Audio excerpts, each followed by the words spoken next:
তো এই যে আমাদের যে উন্নয়নের ধারাটা ম্যাচ অফিসিয়াল যে ম্যাচ এটার একটা বড় অংশ আজকে আমরা আরেকটা লেভেলে যাচ্ছি। যাদের এত হিউজ প্লেইং ব্যাকগ্রাউন্ড, যাদের ইমেজ এত স্ট্রং, তারা অনেক বেটার কাজ করতে পারবেন। তাদের ক্রিকেট অবশ্যই বদলাবে এবং আরো আমরা হয়তো ভালো দিন দেখতে পাবো তখন।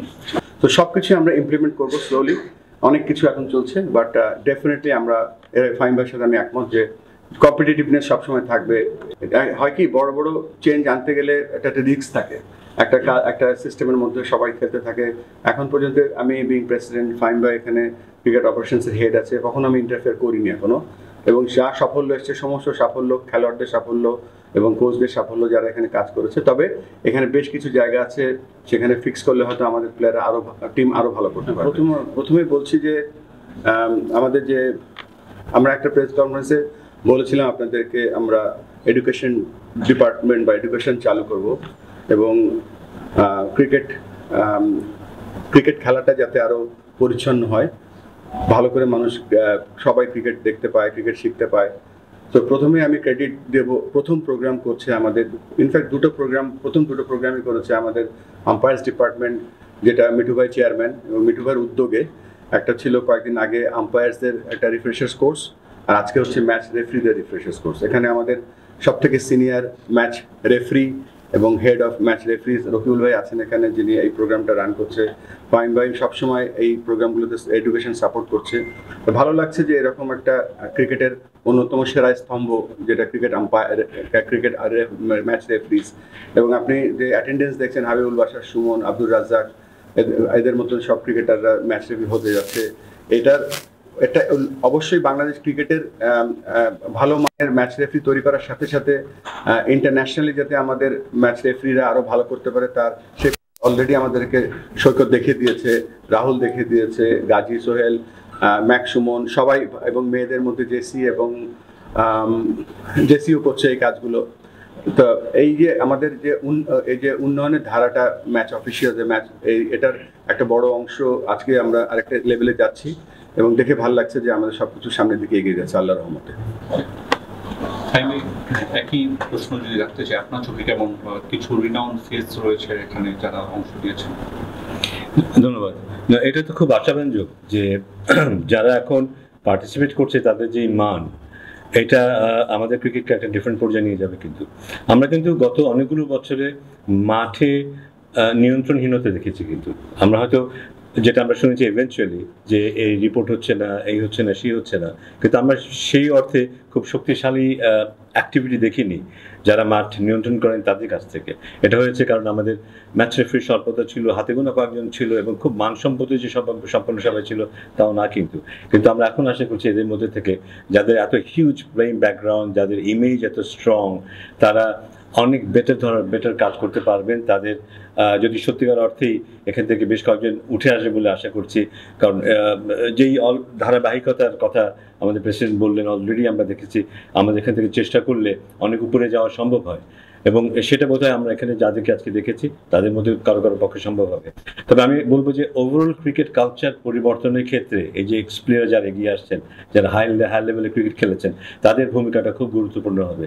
আজকে আমরা হয়তো দেখেছি শুধু আম্পায়ারিংয়ে একটা কোর্স হয়েছে বা ম্যাচ রেফারিতে একটা কোর্স হয়েছে, সামনে হয়তো আমরা যখন কোচেস কোর্স করবো সেখানেও কিন্তু সব এক্স ন্যাশনাল প্লেয়ার কিংবা ফার্স্ট ক্লাস প্লেয়ারদেরকে আমি দেখতে পাবো এবং অন্যান্য ক্ষেত্রে দেখতে পাবো। তো এর মধ্যে দিয়ে কিন্তু বিশাল পরিবর্তন আমি ব্যক্তিগতভাবে আশা করছি।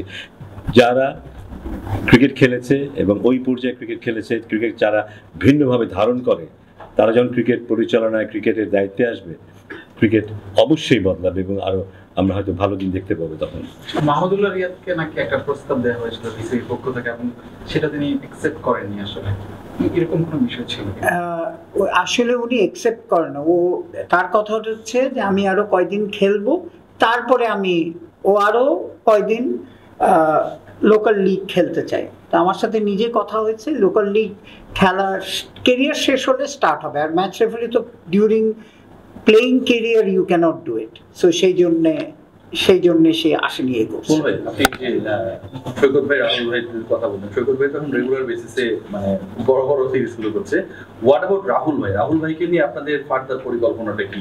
মানে একটা ইন্টারন্যাশনালি, আসলে লোকালি তো লিগগুলো করছি, বাট ইন্টারন্যাশনালি আসলে তো ইন্টারন্যাশনালি হয় কি যে এটা আমাদের হাতে নেই। তো আর আমি যেহেতু আইসিসি যখন চাকরি করতাম তখন যত রিজিওনাল টুর্নামেন্টগুলো খেলা হতো আইসিসির পাথওয়েগুলো, সেখানে রাহুল এবং শিপার ভাই এবং আমাদের আম্পায়াররা যেত, সেখানে দেখেছি তাদের যে ফিডব্যাকগুলো দেওয়া হতো আইসিসিতে এবং সেগুলো ক্রিকেট অপারেশনসে গেলেও আমার সাথে শেয়ার করতো। দে আর ডুইং এক্সট্রিমলি ওয়েল এবং খুব ভালো করতো এবং করেছে। তবে রাহুল এবং শিপার ভাই দুজনই ভালো করছে। তবে রাহুলের যেটা নেক্সট স্টেজে যাওয়ার যে জায়গাটা, সেটা সম্পূর্ণ ক্রিকেট অপারেশন আইসিসির উপর নির্ভর করছে। আচ্ছা রাহুল ভাই, আরেকটা ব্যাপার যে আপনি কিছু প্ল্যানসের কথা বলেছিলেন, ট্রিপল সেঞ্চুরি প্ল্যান থেকে শুরু করে, সো ওই জায়গা থেকে আফগানিস্তানের ক্রিকেট বোর্ড বা কাঠামোকে বদলানোর ক্ষেত্রে আপনার কিছু ইনসাইটস বা ইনপুট ছিল, যেমন প্রথম শ্রেণী ক্রিকেটে 40 এভারেজ না হলে তাকে বিবেচনা করা যাবে না, স্ট্রাইক রেট 130 অ্যাপ্লিকেশনসটা আমরা কবে দেবো ভাই? ট্রিপল সেঞ্চুরিটা শুধু এটা আমাদের বাংলাদেশের প্রোগ্রাম, আফগানিস্তানের প্রোগ্রাম না। তো আফগানিস্তানে যেটা যেহেতু আমরা আইসিসিতে কাজ করতাম এবং আফগানিস্তানের ডোমেস্টিক ক্রিকেটে আমরা ইন্টারফেয়ার করতাম না, তবে তারা আমাদের কাছে এসে তারা জানতে চাইতো যে কিভাবে একটা এমার্জিং টিম, কিভাবে একটা হাই পারফরমেন্স টিম, মেনলি আমি হাই পারফরমেন্স টিমকে হেল্প করতাম, এবং কিভাবে হাই পারফরমেন্স থেকে ন্যাশনাল টিমে যাবে। সেখানে তাদের সিলেকশনে কিছু ক্রাইটেরিয়া ছিল, যেটা আপনি মেনশন করলেন। সেই ক্রাইটেরিয়া তারা অত্যন্ত মানে স্ট্রংলি ফলো করে। এবং আমরা এই মুহূর্তে আমাদের যে ব্যাক টু ব্যাক কিছু সিরিজ ছিল, তো এগুলো সিরিজ শেষ হলো, আমরা এখন বসবো সবাই বসে। আমাদের এই সামনে এশিয়া কাপ আছে এবং বিভিন্ন আমাদের T20 আইসিসি বিশ্বকাপ আছে। তো তার আগে আমরা হয় কি বড় বড় চেঞ্জ আনতে গেলে একটা রিস্ক থাকে, একটা সিস্টেমের মধ্যে সবাই খেলতে থাকে। এখন পর্যন্ত আমি বিং প্রেসিডেন্ট, ফাইম ভাই এখানে ক্রিকেট অপারেশনসের হেড আছে, কখনো আমি ইন্টারফেয়ার করিনি এখনো। এবং যা সাফল্য এসছে, সমস্ত সাফল্য খেলোয়াড়দের সাফল্য এবং কোচদের সাফল্য যারা এখানে কাজ করেছে। তবে এখানে বেশ কিছু জায়গা আছে সেখানে ফিক্স করলে হয়তো আমাদের প্লেয়াররা টিম আরো ভালো করতে পারবে, এবং সেই ব্যাপারে আমরা অবশ্যই 100%। শুধু তাই না, সিলেকশন প্রসেস একটা থাকা উচিত, তারপরে প্লেয়ারদের খেলার সুযোগ দেওয়ার একটা প্রসেস থাকা উচিত।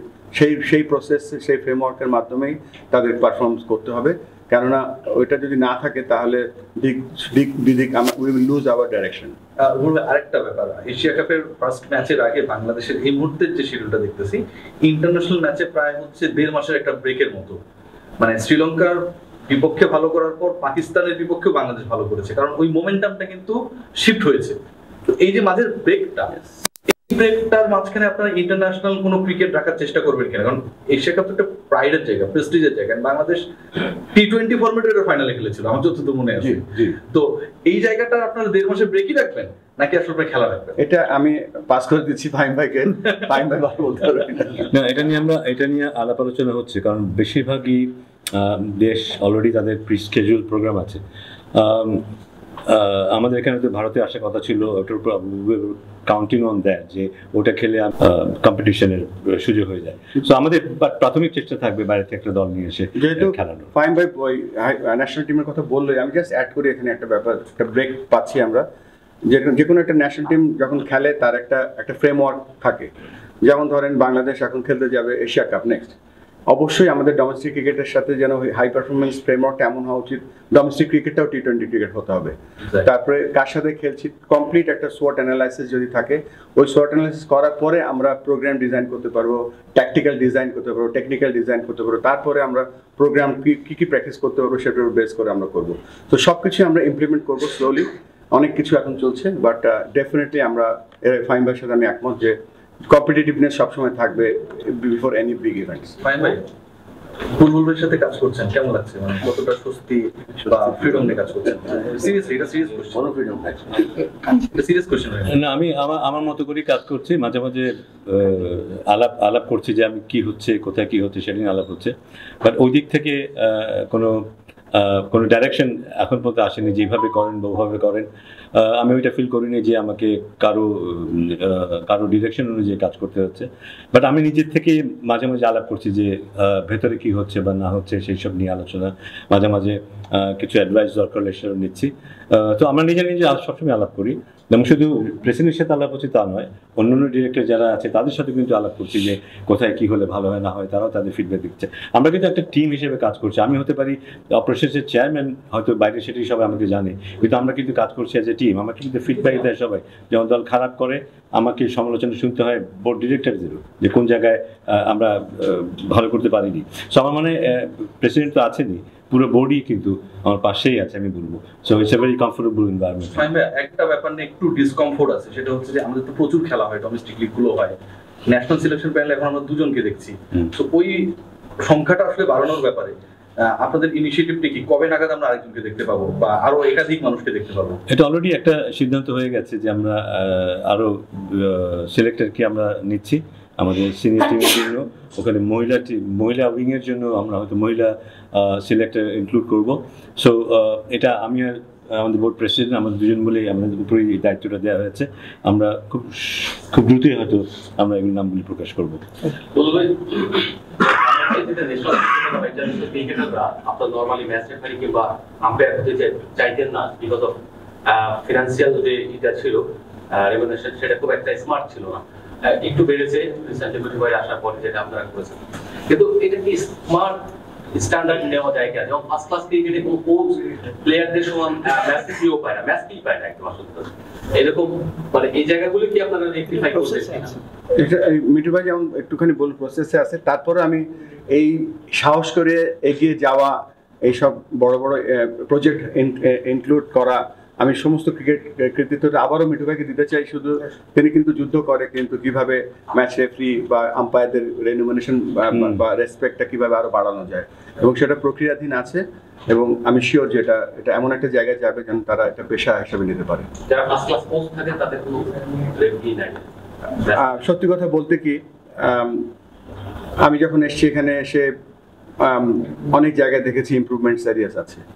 So this is one of the area যেখানে কোচদের একটা প্ল্যাটফর্ম থাকা উচিত। সো আমাদের যে ট্রিপল সেঞ্চুরি প্রোগ্রাম আছে সে তার মধ্যে সবকিছুই আছে।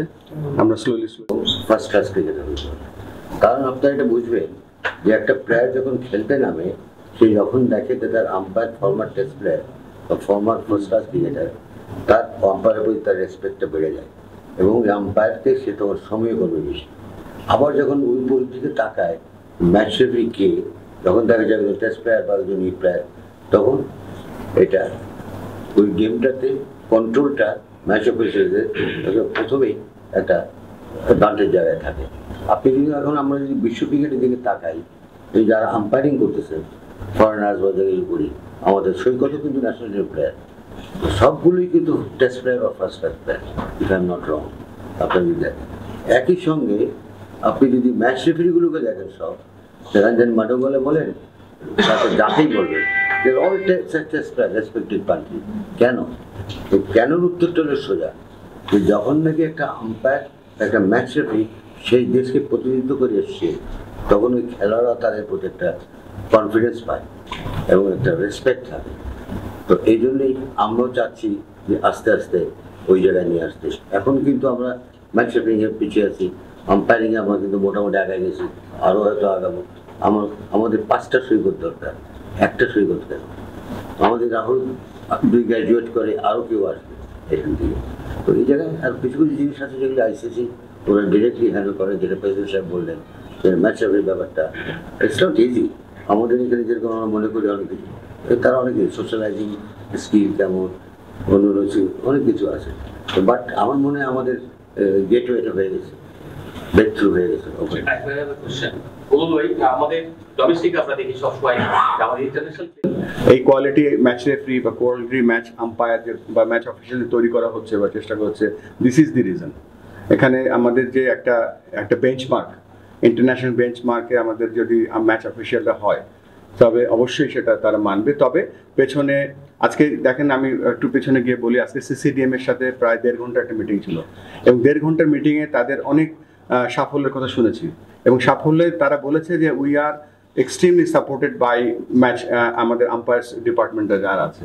তো এটা উন্নতি করছে বলে কিন্তু আজকে ধরেন ম্যাচের তো ওভারঅল এরর কমে যাচ্ছে, বাট স্ট্যান্ডার্ডটা যখন আরেকটু উপরে উঠে যাবে তখন অটোমেটিক্যালি সেই রেসপেক্টটা সবসময় থাকবে।